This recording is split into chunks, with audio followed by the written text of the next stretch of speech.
야고보서는 최초의 신약 성경이자 최초의 서신서로서 주후 45년부터 49년 사이에 쓰여진 책입니다. 주 45년경에 바울과 바나바가 성령으로부터 세우심을 받아 전도 여행을 떠납니다. 그것이 사도행전 13장에 기록된 내용입니다. 그리고 주후 49년에는 예루살렘에서 회의가 열려서 이방인들이 율법을 지켜야 한다라는 유대인들의 주장에 대한 논의하는 일이 있었습니다. 그것이 사도행전 15장 말씀입니다. 야고보서는 바로 사도행전 13장과 15장 사이에 기록된 최초의 신약 성경인 것입니다. 요한의 형제 야고보가 순교를 당하고 그 이전에 스데반의 죽음과 교회의 많은 핍박과 환난으로 많은 성도들이 어려움을 겪고 여러 지역으로 흩어지게 되었습니다. 오늘 본문 1절에 기록되어 있는 흩어져 있는 12지파는 바로 그들을 가리키는 것으로 이제 막 환난이 닥쳐서 믿음을 지키기 위해 흩어진 성도들에게 예수님의 형제였던 야고보가 전한 최초의 메시지인 것입니다. 그런데 그 메시지가 단순한 위로의 메시지가 아니라 너희의 믿음이 어디에 있는지 확증하라는 그런 메시지였습니다. 스스로가 참된 그리스도인인지 거짓된 그리스도인지를 믿음을 통해서 보이려는 것입니다.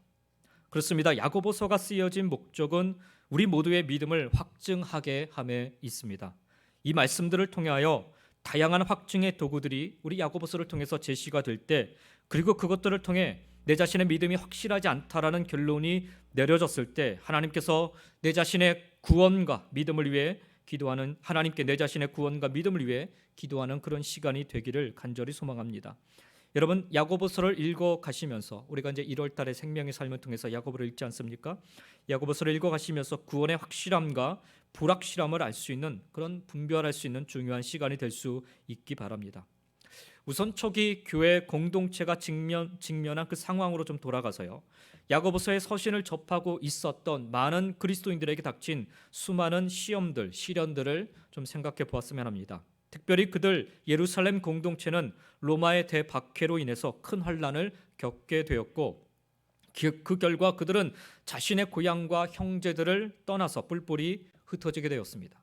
그 결과 그들은 박해의 환경 속에서, 그리고 새로운 환경에 적응하며 정착하는 그런 과정에 처하게 됐고, 그 과정 속에서 그들은 예상치 못하던 시험과 시련을 겪게 되었습니다. 예나 지금이나 유대인 공동체는 아주 끈끈하기로 유명합니다. 주변에 낯선 사람이 이사 와도 그가 유대인인 것을 알게 되면 유대인들 공동체는 묻지도 따지지도 않고 도와주는 사람들이 바로 유대인들이었습니다. 그런데 초기 교회 공동체들에게는 이것이 예외 상황으로 나타났던 것입니다. 예수를 믿는다는 것 때문이었습니다. 같은 유대인이었는데 예수를 믿는다는 것 때문에 그들은 오히려 박해를 받았습니다. 예수를 따른다는 것 때문에 그들은 오히려 배척을 당했습니다. 그래서 초기 교회 공동체인 이 예루살렘 공동체는 동족인 유대인들로부터 심하게 배척을 당했고요, 로마인들로부터 박해를 당했습니다. 그래서 흩어져 갔지만 자신들이 살 삶의 터전을 쉽게 만들지 못했어요. 경제적인 어려움이 찾아왔던 이유는 물론 그들이 자기의 그 거처를 떠나서 다른 지역으로 갔기 때문인 것도 있지만, 가서 다른 곳에서 정착을 하고 뭔가 비즈니스라든지 뭔가 먹고 살 일들을 하려고 할 때 그 동족이었던 유대인들 공동체에 의해서 오히려 방해를 받고 핍박을 받는 상황이 발생했던 거예요. 그래서 사실 먹고 사는 문제가 너무나도 힘들었던 것입니다. 그렇게 흩어진 믿음의 성도들에게 오늘 교회의 지도자이자 장로인 교회 어른이었던 야고보는 2절 말씀에 형제들아 너희가 여러 가지 시험을 당하거든 온전히 기쁘게 여기라 라고 이야기를 합니다. 여기 시험이라는 말은 페라조라는 헬라어의 말로 시도하다, 검사하다, 유혹하다 등 긍정적인 뜻과 부정적인 뜻 모두를 포함하고 있는 단어입니다. 여기서는 예기치 못한 시련을 의미하는 뜻으로 이 페라조, 시험이라는 단어가 사용되고 있습니다. 기대했던 동족 유대인들에게 오히려 약탈을 당하는 어려움, 로마인들의 그 이방인에 대한 경멸과 박해 등 갖가지 시련을 당하고 있었습니다. 처우에 대한 시련만이 있었던 것이 아니라 실질적으로 경제적인 어려움이 그들에게 찾아왔던 것입니다. 믿는다는 것 때문에 겪게 된 어려움. 그런데 야고보는 그 믿음에 대해서, 그 믿음으로 말미암아 어려움을 당한 그들에게 그 믿음에 대해서 묻습니다. 너희들이 믿는 그 믿음이 참된 믿음인가? 시련을 당하고 시험을 당하여 억울해하고 답답해하고 실망하고 좌절하고 포기하고 배반하는 모습을 보이는 너희들의 믿음이 참된 믿음인가, 맞는가 묻고 있는 것입니다. 참된 믿음의 사람들이라면 당하는 시련과 시험 앞에 어떤 태도, 어떤 자세를 보여야 하는지 야고보는 사랑하는 믿음의 성도들에게 도전하고 있는 것입니다. 그렇습니다. 그때나 지금이나 동일하게 우리 믿음의 성도들에게는 시련과 시험이 닥쳐 있습니다. 오늘 우리도 야고보 장로의 이 메시지에 귀를 기울이며 과연 나는 참된 믿음 위에 서 있는가를 생각해 보기 원하며 또 당하는 시련과 시험 위를 밟고 올 한 해 당당히 걸어가기를 결단해보는 그런 시간이 되시기를 주님의 이름으로 먼저 축원드립니다. 우선 우리가 먼저 알아야 할 것은 그 시험에는 몇 가지 특징이 있다라는 거예요. 첫 번째로 시험에는 여러 가지가 있습니다. 여러 가지.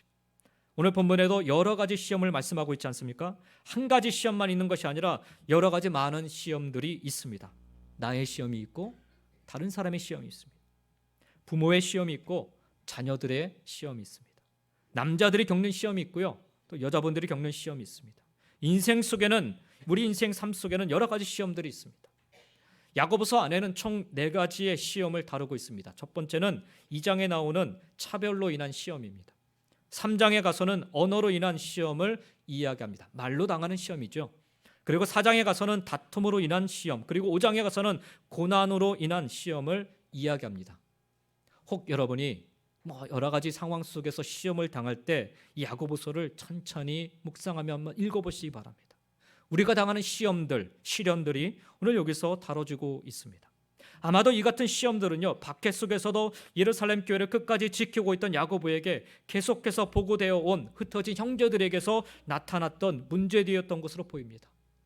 흩어져서 저쪽에 갔는데 그곳에서 또 다른 시험을 경험하게 됨으로 말미암아 그런 이야기들을 예루살렘 교회를 지키고 있던 야고보에게 들려온 거죠. 물론 이거보다 더 많은 시험들이 있었을 것입니다. 우리가 알아야 할 것은 그 시험, 그 종류가 참으로 많다라는 거예요. 따라서 하나의 시험을 넘었다 하여서 안심하거나 우리가 긴장의 끈을 놓아서는 안 되는 것입니다. 두 번째 시험의 특징은 지속적으로 나타난다는 거예요. 여기 2절 본문 말씀에 보면 그 시험을 당한다라고 표현하고 있거든요.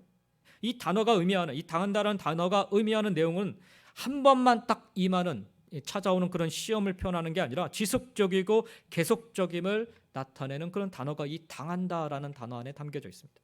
그렇습니다. 시험이란 한시적으로 잠시 나타났다가 영원히 사라지는 것이 아니라 끝없이 나타났다 사라지고 나타났다 사라지는 이 반복하는 거예요.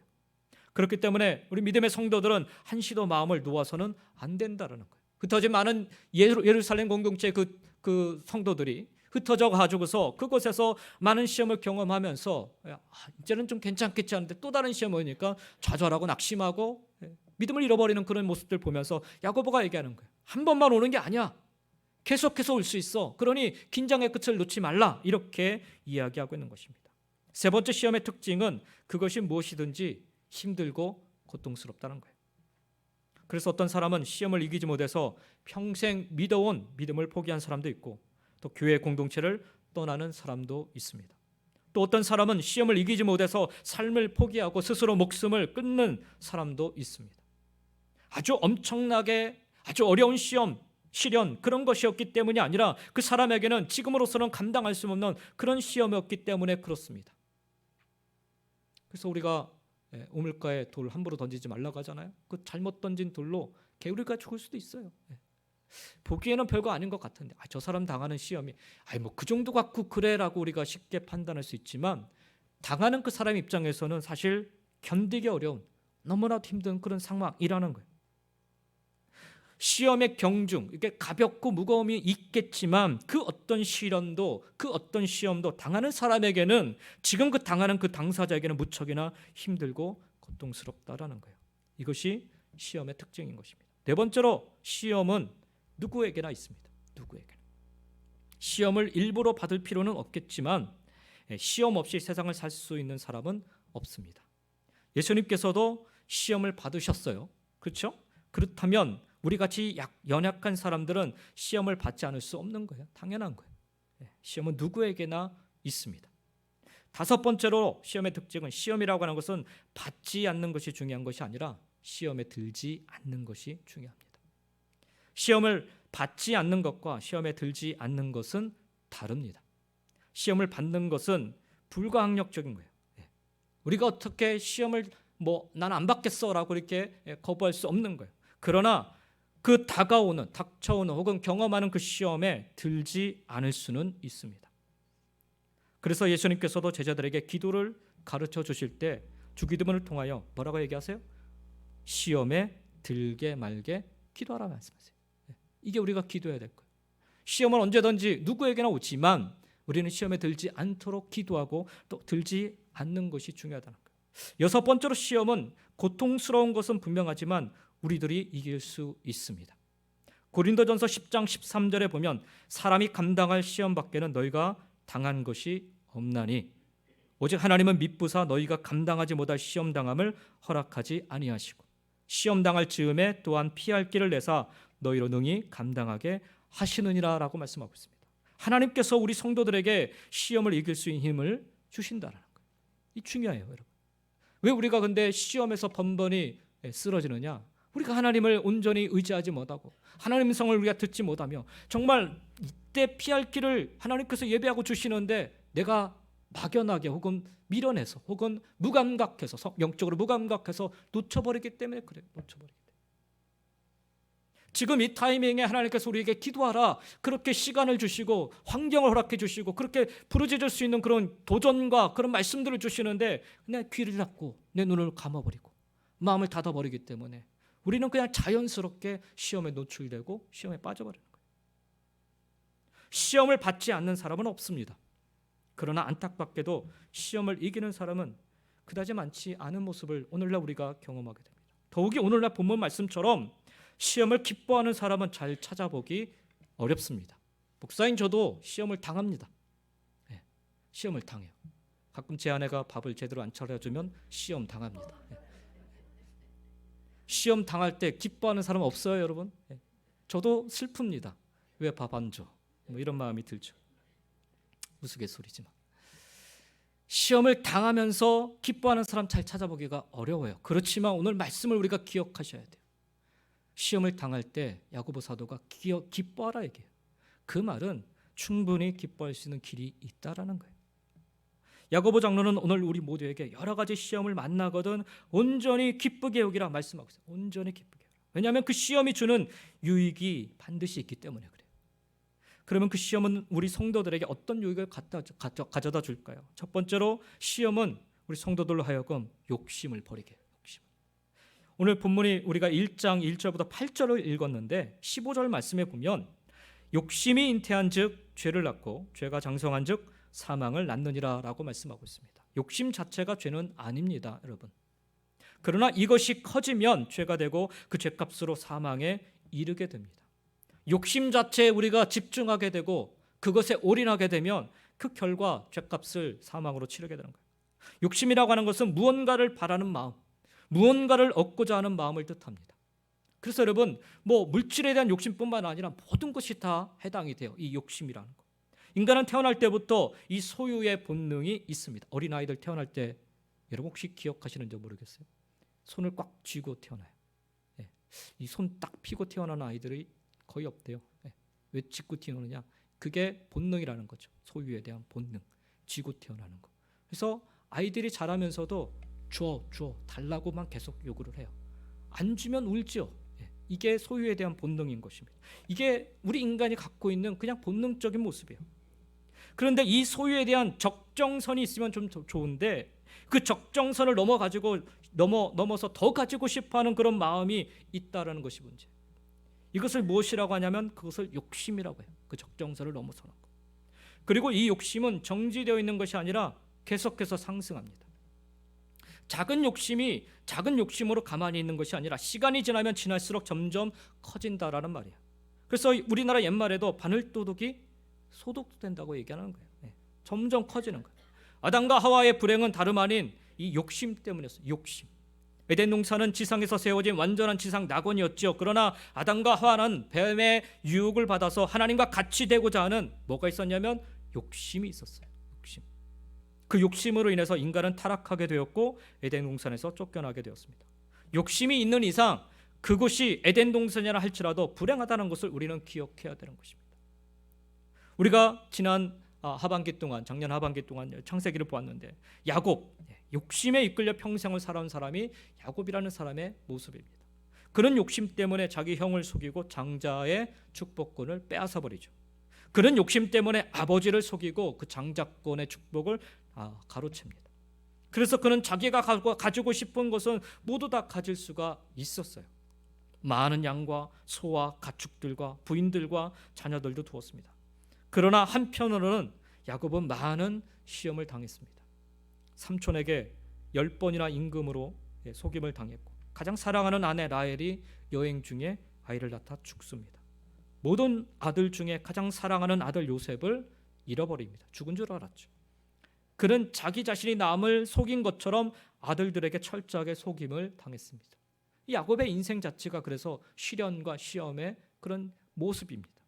야곱은 이렇게 수많은 시련을 겪는 동안에 자기에게 있는 모든 욕심과 욕망이 다 사라지고 맙니다. 수많은 시련을 겪고 난 뒤에 그는 요셉이 살아 있다는 소식을 듣고 애굽으로 가지요. 그리고 야곱이 애굽에서 바로 왕을 만났을 때 그때 야곱은 그렇게 고백을 합니다. 내 나그네 길의 세월이 130년이다. 나그네라고 고백을 해요. 나그네라고 하는 것은 아무것도 소유한 것이 없는 사람을 뜻하는 말입니다. 야곱은 수많은 시련과 시험을 통해서 자기 속에 있는 그 모든 욕심들을 다 비워버린 것입니다. 그게 마지막 순간에 야곱에게 나타난 모습입니다. 시험은 우리에게 어떤 유익을 주는가? 시험은 우리의 불행의 씨앗인 욕심을 버리게 합니다. 기쁜 시험으로 큰 고통을 당하는 동안에 자기도 모르는 사이에 이 욕심과 욕망들을 놓게 돼요. 잃어버리게 돼요. 없애게 됩니다. 사라지고 맙니다. 두 번째 시험은 성도들로 하여금 온전한 믿음을 가지게 합니다. 은이라고 하는 것을 정죄할 때는 이렇게 한다고 합니다. 오늘날 큰 재련 공장들이 있어서 은을 정제합니다만 옛날에는 조그만 대장간 같은 데서 은을 만들었다고 합니다. 먼저 흙으로 만든 도가니에 은을 붓고 불을 떼면 적정 온도가 되어 은이 녹는다고 해요. 그래도 더욱 온도를 높이면 은이 물처럼 되는데 그렇게 되면 그 물처럼 되는 그 순간에 표면에 불순물이 떠오른다고 합니다. 그러면 그 표면에 떠오르는 불순물들을 계속해서 제거해요. 그리고 계속 불을 떼면 또 다른 불순물들이 떠오르고 그 불순물들을 제거하면 계속 은을 이제 만들어가는 과정이라는 거예요. 이게 여러 번 되풀이 된다고 해요. 이렇게 계속 반복하는 중에 기술자가 어떻게 완전히 은이 정제되었는가를 알 수 있는 순은이라고 하죠. 순은이 될 수 있는가를 아느냐 하면 그 도가니 안에 물처럼 녹아있는 은물에 자기 얼굴을 비춰본다고 해요. 지금이 이제 기술이 좋아서 찍어보면 다 나오지만 자기 얼굴을 비춰본다. 그 도가니의 그 은물에 자기 얼굴을 비춰보아서 아직 자기 얼굴이 희미하게 보이면 아직도 그 불순물들이 많이 있다라고. 그래서 정제할 것이 있다 생각 계속 불을 때우는 거죠. 그러나 그 은물에 거울처럼 선명하게 자기 얼굴이 비추게 되면 그때가 바로 100% 은이 정제된 것으로 생각하고 불을 떼는 것을 그친다고 합니다. 은을 일반적으로 볼 때는 불순물이 있는지 없는지 알 수가 없습니다. 그러나 불을 떼보면 불 속에 그 은을 넣어보면 불순물이 첨가되어 있는 것을 알 수가 있습니다. 우리 신앙도 마찬가지예요. 보통 때 보면 참 믿음인 것 같아요. 큰 믿음을 가진 것 같아 보입니다. 그런데 결정적인 사건 앞에서 보면 그것은 참 믿음이 아님을 발견하게 됩니다. 자기가 자기를 볼 때는 참 믿음인 것 같은데 하나님께서 보실 때는 참 믿음이 아닌 경우가 많습니다. 이 앞에 서 있는 저 목사도 마찬가지예요. 말씀을 가르치고 여러분에게 영적인 진리를 나누고 여러분을 영적으로 이끌고 여러분을 위해서 기도하고 그러지만 그래서 마치 제 스스로도 그렇고 다른 사람들도 그렇고 정말 믿음이 훌륭하신 목사님이다라고 그렇게 생각할 수 있지만 그러나 하나님 보시기에 그렇지 않을 수 있다는 거예요. 순수한 믿음이 아닌 불순물들이 많이 첨가되어 있는 것은 아닌지 시련을 당해보면 아는 거예요. 시험을 당해보면 아는 것입니다. 나 자신도 모르는 사이에 정욕이라는 것이 섞여 있을 수도 있고 고집이라는 것이 섞여 있을 수도 있고 교만이라는 것들이 섞여 있을 수도 있는 것 같습니다. 예수님께서 말씀하시기를 겨자씨만한 믿음만 있어도 이 산을 들어 바다에 던지라 하여도 그대로 된다고 하셨는데 왜 그런 능력이 우리에게 나타나지 않는 것일까요? 바로 우리가 불순물이 첨가된 그런 믿음을 가지고 있기 때문 아니겠는지요. 그런데 그 불순물들이 시험과 시련을 통해서 정죄되어 제거되기 시작한다는 거예요. 우리가 하나의 시험을 통과하면서 또 다른 불순물들을 우리가 발견하고 그것을 제거하는 것. 수많은 시련을 통해서 나 자신만 아는 이기주의나 자기중심적인 이런 모습들이 하나씩 제거될 수 있다는 거예요. 오늘 본문 말씀에 보면 3절에 그러죠. 믿음의 시련이 인내를 만들어낸다라고 합니다. 여기 사용된 시련이라는 말, 믿음의 시련이라는 말이 100% 순금을 만들게 불로 연단할 때 사용하는 단어입니다. 이 시련의 단어. 고난과 시련을 겪지 않는 안일한 믿음은 참된 믿음이 아닌 것입니다. 자기는 참 믿음이라고 하지만 검증되지 않은 거짓 믿음인 것입니다. 예루살렘 교회가 핍박을 받아서 흩어졌을 때 그들 모두는 다 믿음이 좋은 줄 알았어요. 왜? 예수 믿는 것 때문에 핍박을 당하고 있었으니까. 그런데 막상 흩어져서 자기들이 그 어려움을 또 다른 곳에 가서 어려움을 당할 때 경험하는 그 시련과 시험 앞에 속수무책으로 무너지고 시련 속에서 예수님을 버리고 신앙을 저버리는 이런 모습을 자기 발견하면서 거짓된 믿음이 드러나는 거죠. 시험을 당하지 않을 때는 몰랐던 거죠. 마찬가지입니다. 요한계시록 3장 18절에 보면 내가 너를 권하노니 내게서 불로 연단한 금을 사서 부유하게 하라 라고 말씀하고 있습니다. 노랗다고 다 금일 수는 없습니다. 불 속에 들어갔다가 불순물이 완전히 제거된 것만이 100% 금이라 할 수가 있습니다. 와도 마찬가지입니다. 모든 믿음이 다 축복이 될 수가 없습니다. 시련과 시험을 통해 불순물이 제거된 믿음만이 축복된 믿음, 참된 믿음인 줄 믿습니다. 그렇기 때문에 여러분, 시험이란 수고롭고 고통스러운 것이지만 분명 그래요. 아파요, 어려워요, 힘들어요. 그러나 정금 같은 믿음을 가지기 위해서는 꼭 필요한 것입니다. 여러분, 풋볼 경기를 좋아하시는지 모르겠지만 아메리칸 풋볼은 미국에서도 대단히 인기 있는 운동 아닙니까? 그 운동 선수들도 대단히 인기가 많습니다. 풋볼 선수가 되면 명예가 따르고 부가 따르고 인기가 따릅니다. 그런데 이 풋볼 선수가 되기 위해서는 말할 수 없는 고된 훈련을 해야 합니다. 처음에는 무조건 넘어지는 훈련을 한다고 합니다. 앞으로 넘어지고 뒤로 넘어지고 옆으로 넘어지는 훈련을 그냥 계속 반복한대요. 넘어지는 것도 잘 넘어져야 다치지 않기 때문이에요. 그 다음에는 부딪히는 훈련인데, 넘어질 훈련 다음에 부딪히는 훈련. 경기를 하다 보면 수많은 사람들과 부딪혀야 하기 때문에 계속 부딪히는 그런 훈련을 한다고 합니다. 그 다음에는 뚫고 나가는 훈련을 한다고요. 풋볼 경기라고 하는 것이 가로막는 사람들이 많이 있지 않습니까? 가로막는 것을 뚫고 나가지 못하면 절대로 승리할 수 없기 때문에 그 다음 수순이 뚫고 나가는 훈련이에요. 그리고 마지막에 볼을 들고 달려가서 상대방 진영에 터치다운 하는 훈련을 한다고 합니다. 일반적으로 터치다운하는 선수들은 최고의 스포트라이트를 받지 않습니까? 많은 사람들에게 칭찬을 듣습니다. 그러나 훈련에서는 터치다운부터 가르치는 것이 아니라 넘어지고 부딪히고 또 돌파하는 것부터 가르친다는 거예요. 정금 같은 믿음을 가지기 위해서도 마찬가지입니다. 믿음의 시련이 필요합니다. 넘어지는 시련, 부딪히는 시련, 돌파하는 시련이 필요합니다. 그리고 그 믿음의 시련을 통해서 잘못된 불순물들이 다 사라지고 순수한 것만 남게 될 때 우리는 정말 하나님이 기뻐하시는 참된 믿음의 길로 나아가게 되는 줄 믿습니다. 시험은 우리로 하여금 이렇게 만들어 가십니다. 세 번째, 시험은 성도들로 하여금 성숙하게 합니다. 여러분, 성장과 성숙은 다른 말입니다.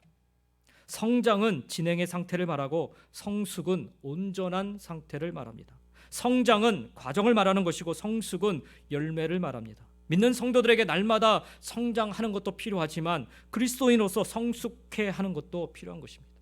근데 문제는 몇십 년 예수를 믿었는데도 성숙한 모습이 보이지 않는다는 것이 문제. 빌립보서 2장 5절에서 사도 바울은 이렇게 얘기합니다. 너희 안에 이 마음을 품으라. 곧 그리스도 예수의 마음이니. 날마다 예수님의 말씀을 듣습니다. 예수님을 바라봅니다. 예수님의 뒤를 따라갑니다. 그러면 당연히 예수님의 마음을 품어야 하고 예수님처럼 되어야 합니다. 그런데 그렇지 못했다라는 거예요. 못한다라는 거예요. 예루살렘 공동체에서 흩어진 많은 그런 믿음의 성도들이 예수님의 말씀을 들었어요. 예수님을 바라본다고 그렇게 고백했습니다. 예수님의 뒤를 따라간다고 그들은 그렇게 믿었어요. 그런데 막상 흩어져서 어려움을 당하니까 내가 먼저 살아야 되거든요. 내가 살아야 되니까 그냥 내 옆에 있는 어려운 형제들, 그런 사람들의 모습들을 그냥 모른 체하고 외면하고 오히려 그들을 비방하고 이런 문제들이 일어났다는 거예요. 우리 성도들 자신 속에 예수님의 흔적은 사라져버리고 세상 사람과 별반 다를 것이 없는 모습으로 살아가는 것이 나타나기 시작했어요. 그렇기 때문에 하나님께서는 당신의 백성들로 하여금 만드시고자, 하나님 백성으로 만드시고자 광야를 통과하게끔 하셔서라도 성숙하게 만드시려 하시는 것입니다. 이게 곧 시험과 시련이라는 거예요. 오늘 본문 속에 보면요, 이 성숙과 관련된 온전함이란 단어가 두 군데서 나옵니다. 2절에 보면 온전히 기쁘게 여기라, 4절에 보면 인내를 온전히 이루라 라고 얘기합니다. 여기 시험을 통과하는 우리의 성숙함의 비밀이 있습니다. 그것은 시험을 당할 때 기쁘게 여기는 것이고요, 시험을 당할 때 그것을 인내하는 것입니다. 기쁘게 여긴다는 거예요. 여기 기뻐하다는 동사가 카우카우마라는 헬라어인데요, 이 단어를 조금 설명드리면 자랑하고 싶어서 견딜 수 없는 기쁨을 의미합니다. 좀 이해하기 어려운 단어일 수도 있어요. 시험이 오는데 시험을 당할 때 자랑하고 싶어서 견딜 수 없을 정도로 기뻐하라는 말이에요. 여러분 이 말 뜻이 좀 이해가 가시는지요? 아니 어떻게 시험을 당하는데 당한 시험이 좋아서 자랑할 정도로 기뻐할 수 있겠습니까? 그런 분 계세요? 그러나 이 시험의 진정성을 이해하면 상황은 달라집니다. 태권도 하다 보면 태권도에 승단 시험이 있습니다. 이 승단 시험은 아무나 볼 수 없습니다. 일정 기간, 일정 실력을 갖춘 자만이 볼 수 있습니다. 그리고 이 시험을 통과해야 비로소 그 다음 레벨로 올라갈 수 있는 것입니다. 야고보 장로는요, 흩어진 성도들이 지금 당하는 시험을 바로 이것에 비유하고 있어요. 믿음의 수준이 어느 정도 되었기에 지금 너희가 이 같은 시험을 당하는 것이다. 따라서 이 시험은 하나님이 너희를 고난으로 그냥 아무 의미 없이 내몰기 위함이 아니라 너희의 믿음을 테스트하기 위함이라는 것이에요. 너희는 이제 더 이상 어린아이의 믿음이 아니라는 것입니다. 이 정도의 시험을 받을 정도의 너희는 이제 그리스도인으로서의 자격을 갖췄다는 말입니다. 그러니 당하는 시험을 마냥 괴로워할 것이 아니라 그동안에 내 믿음이 자랐고 내 믿음이 인정받았으며 이제는 다음 단계로 올라설 때가 되었다라는 하나님의 인정이고 하나님의 칭찬이라는 것입니다. 그러니 기뻐할 만하지 않겠느냐? 아니 기뻐하라는 거예요. 그러니 어제와 또 다른 시험이 여러분에게 닥쳐오십니까? 작년에 이런 시험을 당했는데 올해 또 전혀 다른 시험을 여러분이 경험하신다면 그러면 걱정할 것이 아니라 오늘 야고보 사도가 이야기하는 것처럼 기뻐하시기 바랍니다. 왜냐하면 어제 시험은 통과한 것이기 때문에 그래요. 그러나 만약 어제와 똑같은 시험이 계속해서 닥쳐온다면, 그런 경우 있잖아요. 분명 내가 지난번에도 이런 시험을 내가 통과했는데 또 오네.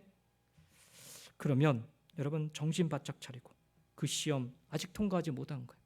멋지게 이기고 통과하시기 바랍니다. 이길 수 있습니다. 아니 이기게 해주십니다. 우리 스스로가 마귀에게 속지만 않으면 이깁니다.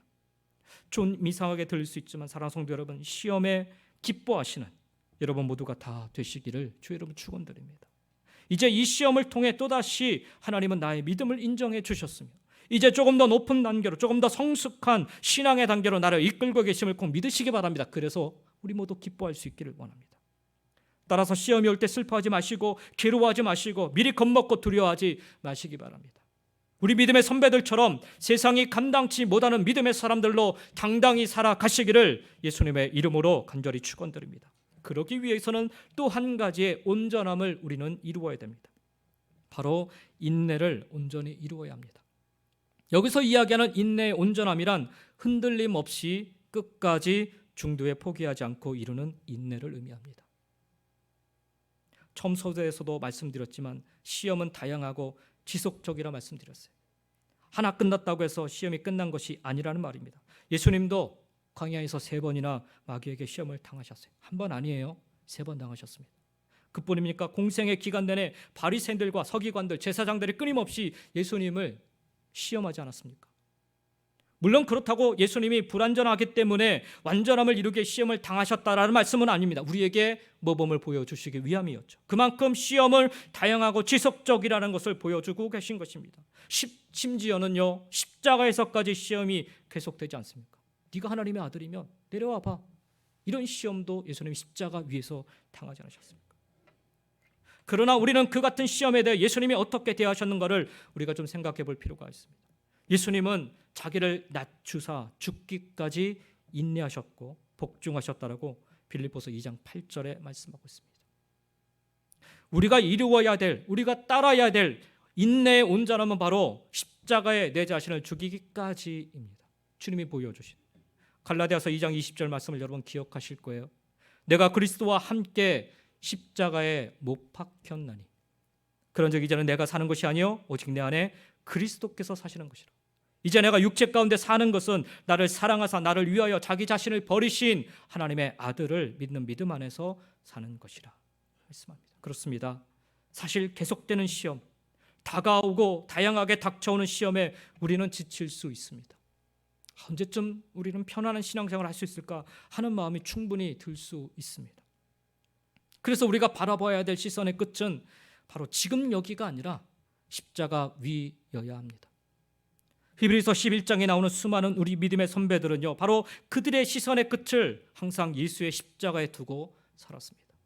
그래서 그들은 조롱과 채찍질 뿐만 아니라 결박과 옥에 갇히는 시련을 받았으며 심지어 돌로 치는 것과 톱으로 켜는 것과 시험과 칼로 죽임을 당해도 양과 염소의 가죽을 입고 유리하며 궁핍하고 환난과 학대를 당해도 여전히 인내하며 믿음을 지킬 수 있었습니다. 그들의 시선은 지금 이 시련에 놓여 있지 않고 그들의 시선은 십자가 위에 항상 놓여 있었기 때문입니다. 그들의 인내는 바로 믿음을 온전케 하는 것이며 하나님이 기뻐하시는 믿음으로 부족함이 없게 이끄는 길이었던 것입니다. 그렇습니다. 결국 시험은요, 우리로 하여금 우리의 믿음을 성숙하게 만듭니다. 아니, 우리 믿음을 성숙시킬 뿐만 아니라 오늘 1장 야고보서 1장 12절의 말씀처럼 생명의 면류관을 얻게 하는 축복의 통로가 되는 줄 믿습니다. 시험을 참는 자는 복이 있나니 이는 시련을 견디어낸 자가 주께서 자기를 사랑하는 자들에게 약속하신 생명의 면류관을 얻을 것이기 때문이라. 그렇습니다. 오늘 야고보 장로의 권면처럼 여러 가지 시험을 당할 때 기쁘게 여기시기 바랍니다. 끝까지 인내로 잘 감당하시기 바랍니다. 이렇게 시련을 기쁘게 여기고 끝까지 인내로 잘 견뎌낸 사람이 바로 이 글을 쓰고 있었던 예수님의 형제 야고보였습니다. 예루살렘에 몰아닥친 큰 핍박과 환난을 몸으로 다 받아내며 예루살렘 교회를 지킨 사람이 바로 예수님의 형제였던 야고보였습니다. 어떻게 아느냐고요? 이 이후로 사도행전에 보면 예루살렘 교회 지도자로 언급되는 이가 바로 야고보입니다. 예수님의 제자들은 다 뿔뿔이 흩어져서 도망을 갔어요. 피신을 했습니다. 도망간 게 아니라 피신을 했죠. 아마도 야고보가 다 피신시킨 것 같아요. 그리고 야고보가 예루살렘 교회를 지킵니다. 만약 로마의 표적이 돼서 예수 믿는 자들을 박해하고 그들을 다 죽이려 심상이면 가장 먼저 표적이 되는 사람이 누굴까요? 예수님의 제자들 플러스 예수님의 형제들이죠. 야고보는 어떻게 보면 로마 정부의 표적 1순위일 수도 있었습니다. 그런데 야고보는 도망가지 않습니다. 다 피신시키고 그 교회를 끝까지 지킵니다. 예수님의 제자 야고보가 아니라 예수님의 형제 야고보의 모습이었습니다.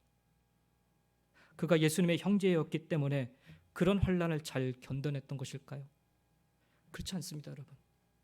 그는 예수님이 십자가에 죽기 전까지도 예수님을 메시아로 믿지 못했던 사람이었습니다. 그러나 십자가 사건과 부활의 사건을 경험한 뒤에 그는 누구보다 예수를 구주로 믿고 따르는 자가 되었습니다.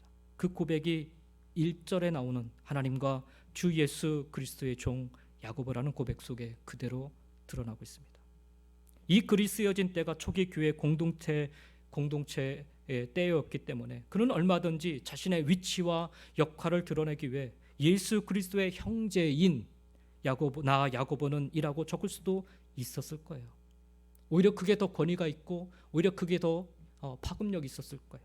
그런데 그는 철저히 자신의 육신의 형제였던 예수를 주라 고백하며 주 예수 그리스도의 종이라 스스로를 고백하고 있습니다.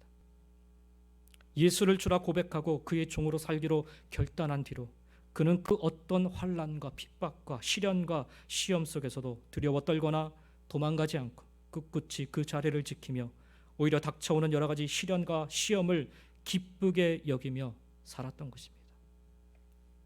너희가 여러 가지 시험을 만나거든 기쁘게 여기라. 이 고백은요, 이 권면은요, 그냥 나온 게 아니에요. 야고보가 스스로 경험했던 일이기 때문에 그래요. 그래서 그는 자신 있게 이야기할 수 있었던 것입니다. 그리고 그 시련이 오히려 인내하게 만들고 그 시련을 능히 이겨낼 수 있게 만든다라고 당당히 선포할 수 있었던 것입니다. 말로만 예수 믿는 삶을 산 게 아니라 야고보는 진짜 예수 믿는 삶을 마침 몰아닥친 예루살렘 대박해를 몸으로 직접 다 받으며 그렇게 살아냈던 것입니다. 그러면서 우리 모두에게 이렇게 증거하고 있는 것입니다. 나같이 못난 자도, 그렇잖아요. 끝까지 예수님을 메시아로 인정하지 않았던 자가 바로 형제 야고보였어요.